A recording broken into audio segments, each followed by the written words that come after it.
Promotional consideration provided for and a fee paid by Canyon Coach, top dealer for Holiday Rambler motorhomes and other fine products.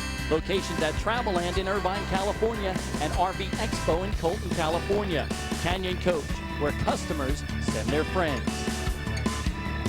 Well, we're live here in Irwindale, California. Joey Clanton, we told you he had a stalker before we went to break. Well, he has a stalker no more. He is pulled way out in front of that great clip #1 of Kevin Sawinski. Buddy, how far out is he? We'll take a look at this. Is he playing with him? Right now, he's just running up there in that 12-degree of banking, riding around with the top down. I'm telling you, he's not putting any pressure on the tires, and he's just moving away. Sawinski's car runs good until the tires get hot. What's up, Brian Till? I just spoke to Mike Chafee again, and two things. One, he's not a very good poker player. I said, Mike, can you go the distance on fuel? He looked at me and then had to say, no, we can't. I said, is the car any better? He said, a little bit. We still need to make another change. They're going to have to come in. And if indeed Joey Clanton can go to the green, it may not be pretty for Kevin Sawinski. Joey Clanton halfway there to another victory here at Irwindale. He won the season opener a couple of weeks ago in Lakeland, Florida. He is well on his way to another possible victory. That leads us to the BF Goodrich Tires halfway there. Joey Clanton he's led a bunch of this race, and he is just flying out there, picking up his second straight BF Goodrich Tires halfway there award. Buddy, is he unstoppable? Is he Superman right now? Let me tell you, this is short track racing. He could go in the next corner, slide out just a little bit, or get caught up in lap traffic. Anything can happen. You never have it made until a checkered flag comes out. Joey Clanton, crew chief Bon Suss went to work together, and it really paid off this winter. Tim Taylor and the Rocket Man Rick Beebe in that #5. Beebe is charging through this field, making a late race go to the front. Beebe in 7th right now. Tim Taylor, who still has not pitted for tires, is 8th. We saw a glimpse right behind them of Russ Tuttle, but Beebe's looking good. Yeah, Beebe's starting to move up there, but I think Tim Taylor right now has the woes of not taking on tires because his car is just sliding back through the pack there. As you see, Russ Tuttle moving in on him. We're going a little bit further back in the field. Reed Sorensen, he's up in 6th, but Tuttle, man, our boy Russ Tuttle's having a pretty good run out here in Irwindale, California in that Conseco car. Let's give Kyle Busch there in the 07 just behind this battle that we're looking at. He's moving in now in the 07 car. He's starting to rattle his chain a little bit now. I really love this kid on the racetrack. He has patience. He has everything it takes. It's just a matter of time until he adjusts to these cars when he is a winner week in, week out. Uh-oh, look at this. Dan Fredrickson in the Great Clips car and Gary St. Amant side by side. That is the battle for 3rd spot right now. Fredrickson wants it. St. Amant's got it. It wasn't much of a battle. He just kind of drove up there and took it. Gary St. Amant, he's something to watch on short track. He just keeps on, does not look that fast.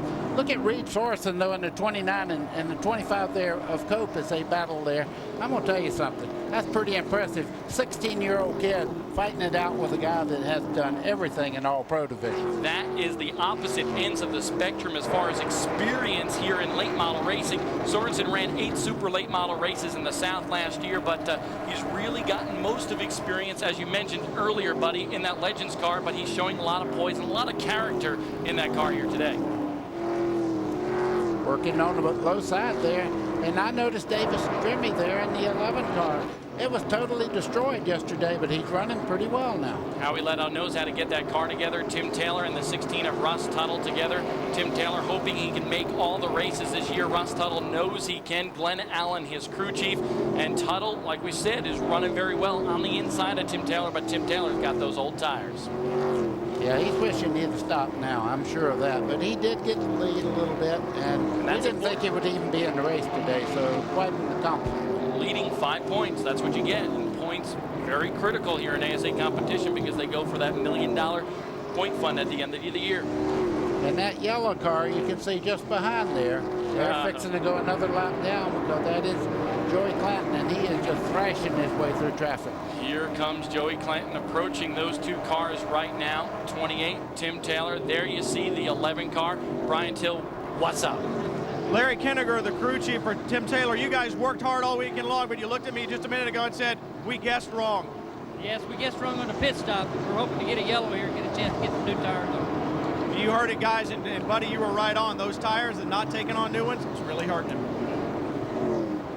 Well, when you put so much heat into a tire and you get fresh tires, you can't believe it's 3-4 tenths a lap when you have good tires on short track. So anytime you have a chance to get tires, take it. Take a look at some of the heroes on Tim Taylor's crew, because those crew guys are so important. They really are the unsung heroes here in ASA. The drivers get a lot of the credit, but you can't do it without a good crew. Absolutely, it takes the whole crew. And you know, so many people say, well, this guy's a great driver. And if you look at great drivers, they have great people working for them. Tim Taylor, a former modified standout, hoping to get his first win in ASA this year. Lots to go, including possibly more pit stops. You take a look at the top 10. Garvey has fallen to 10th, Pat Kelly 11th, Ed Brown running very well in 12th. We'll have more when we come back. Sailboats on the West Coast. Look, they look so graceful on there, on the water, trying to turn and weave their way between all the boats out there. And it looked like a bunch of fins, those sails out there. Looked like a bunch of sharks, and you just see them having a great day. But uh-oh, here comes the Hunter. Dun, dun, dun, dun, dun, dun, dun, dun, the power boat running away by all those people. And the guy that's running away with this today is that car right there, the number 83 Campfire USA car for Joey Clanton. We've said it once, we've said it again, just kicking butt out here today. We've had a lot happening. We're going to show you what's been happening in the last 50 laps right now, because we need to catch up here. A caution between the number 4 and the number 89, Brandon Miller in that Oakley car, struggling out there. Actually, J.C. Beatty in the 09 right there. Then a battle for the lead. Joey Clanton going by Tim Taylor. And then the stalker, Kevin Sawinski. Could he catch the 83? I don't think so, Buddy Baker. Not a chance. Right now, I tell you, it just seems that he's on cruise control. And I'm talking about Joey Clanton in that yellow, number 83 there. Car handling quite well at this stage of the race. He's putting a lot of good cars laps down. He's already lapped up to the 6th place car. Man, that is incredible. Clanton told me at Lakeland the car was so good, he actually backed off a little bit late in the race. Can you believe that? That probably helped him some. When you ever heard these guys say, I slowed up to run faster? I have the tires start to give up.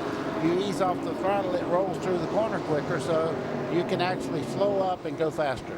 And there's a guy that we thought was going to be a factor in today's race, the number 38, Zach Niesner. Wait a minute, that was not Snow Ron, right?